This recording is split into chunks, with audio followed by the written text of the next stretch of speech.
ولید تو کس سے بیعت کا مطالبہ کر رہا ہے؟ تو سمجھتا نہیں میں کون ہوں؟ انا محبت الوحی والتنزیل، میں قرآن کے اترنے کی جگہ ہوں۔ قرآن ہمارے گھر اترا ہے، ہمارے گھر جبریل آتے رہی ہے۔ انا محبت الوحی والتنزیل، قرآن کے اترنے کی جگہ میں حسین ہوں۔ اور آگے کیا عظیم جملہ ہے میرے مولا کا، فرمایا تم نے مجھ سے سمجھا ہی نہیں، تو نے مجھے پہچانا ہی نہیں کہ میں کون ہوں۔ فرمایا انا معدن الرسالہ، تم نے رسولوں کے نام سنے، معدن کہتے ہیں کان کو، تم نے رسولوں کے نام سنے ہیں، میں وہ ہوں جس کے گھر سے رسول بن بن کر نکلے ہیں۔ اور پھر فرمایا تو نے مجھے ابھی تک سمجھا نہیں، کس سے بیعت کا مطالبہ کر رہا ہے، میں کون ہوں؟ انا مختلف الملائکہ، میں وہ ہوں جس کے گھر مسلسل میں اور اس کو آسان کر دوں۔ کہ میرے مولا نے کیا عظیم جملہ فرمایا، انا مختلف الملائکہ، فرمایا اے ولید تم نے وہ کعبہ دیکھا ہے جس کا تجھ جیسے بشر طواف کرتے ہیں، اور حسین وہ کعبہ ہے جس کا ملک طواف کرتے ہیں۔ میں نے حالت احرام میں اپنے قاتلوں کو دیکھا ہے کہ جو حالت احرام میں یزید نے بھیجے ہوئے ہیں، اور ان کو باقاعدہ تاکید کی گئی ہے اور ان کو زور دیا گیا ہے کہ نواسہ رسول اگرچہ حالت احرام میں بھی خانہ کعبہ کے غلاف کو پکڑ کر بھی آپ کو مل جائیں تو آپ کو وہیں پہ ان کو قتل کر دینا ہے۔ جب امام علیہ السلام نے یہ جملے بتائے تو اس وقت محمد حنفیہ فرماتے ہیں تو بھیا اب جانے کا ارادہ کہاں ہے، آپ کہاں جا رہے ہیں؟ فرمایا میں کوفے جا رہا ہوں۔ کہا بھیا کوفہ وہی ہے کہ جنہوں نے نہ تو اپنے آپ کے بھائی حسن مجتبی سے وفا کی اور نہ آپ کے بابا علی سے وفا کی، تو آپ کوفے کیوں جاتے ہیں؟ آپ کوفے نہ جائیں۔ تو پھر محمد حنفیہ سے میرے مولا نے سوال کیا امام حسین علیہ السلام نے کہ آپ بتائیں میں جاؤں تو جاؤں کہاں؟ کہا جو امن کی جگہ تھی، امن کی جگہ خانہ کعبہ، جس میں قرآن کی آیت ہے جو خانہ کعبہ میں آتا ہے تو وہ امن سے محفوظ ہو جاتا۔ پوری دنیا میں کہیں امن نہیں یہ کہ، لیکن یہ مکہ یعنی حرم اللہ، اللہ کا جو گھر ہے، یہ پوری کائنات کے لیے امن کی جگہ ہے جہاں مچھر کو بھی مارنے کا حکم نہیں۔ لیکن فرمایا کہ میں اس کعبہ کی حرمت کو بچانے کے لیے اپنی حج کو تبدیل کر رہا ہوں عمرے میں، تاکہ مکے کا جو امن ہے اور حرم کا جو تقدس ہے، حرم کو جو مقام ہے وہ باقی رہے۔ رات کو عالم خواب میں مجھے نانا ملے ہیں کہ میرے نانا رسول نے کہا اے حسین تیرے قتل کے بغیر، تیرے سر کے بغیر، تیری قربانی کے بغیر دین بچ نہیں سکتا، بلکہ یوں لفظ استعمال کیے ان اللہ قد شاء ان یراہ اللہ قتیلا، اللہ تجھے مقتول دیکھنا چاہتا ہے۔ ان جب تک تیری شہادت نہیں ہوگی تو میرا دین بچ نہیں سکتا۔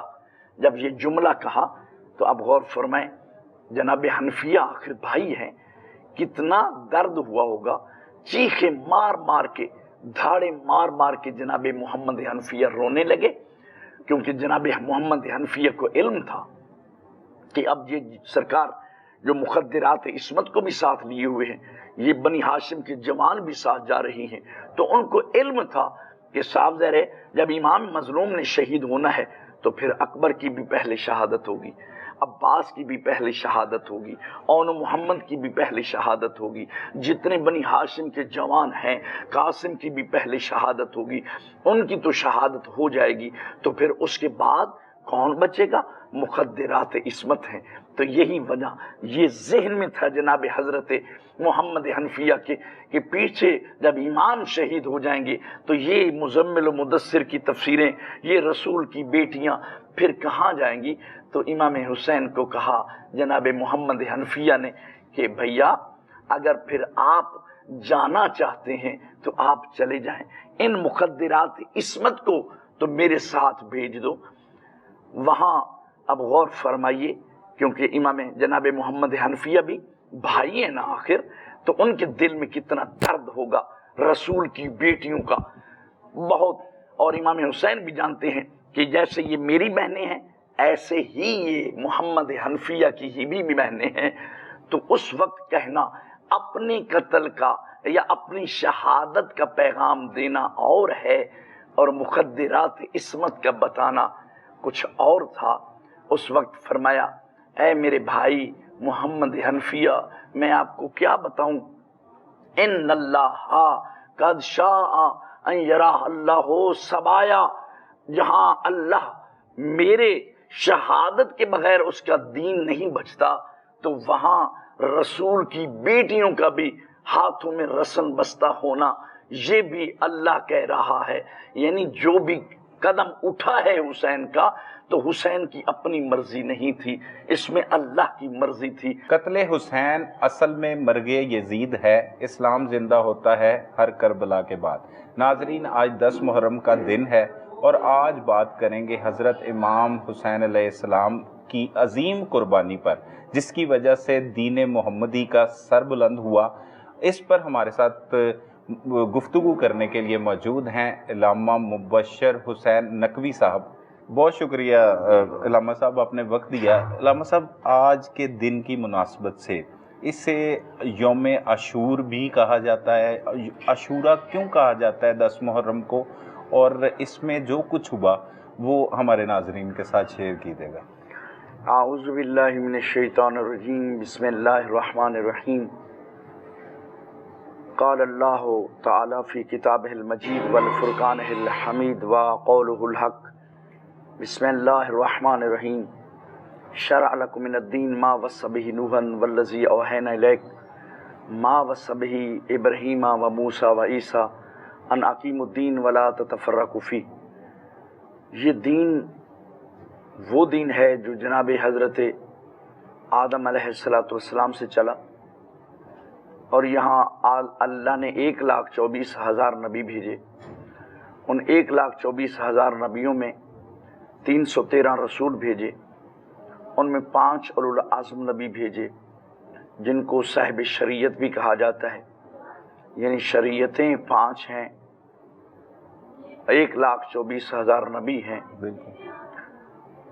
یہ دین اسلام آج سے نہیں ہے، بلکہ حضرت نوح علیہ السلام سے چلا۔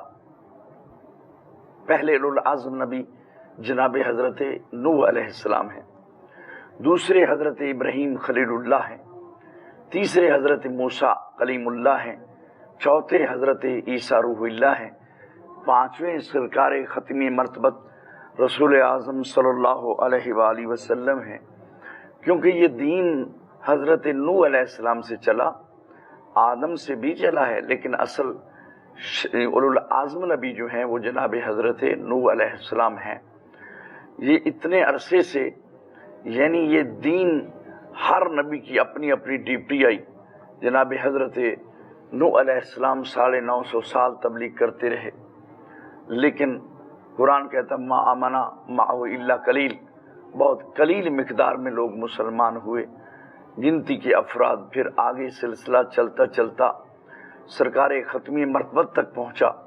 سرکار ختمی مرتبت وہ ہستی ہیں جو دین کے جہاں سرکار کے بعد کوئی اور صاحب کتاب، صاحب اولو العزم نبی یا بالکل ہی کوئی کسی اور نبی نے آنا ہی نہیں۔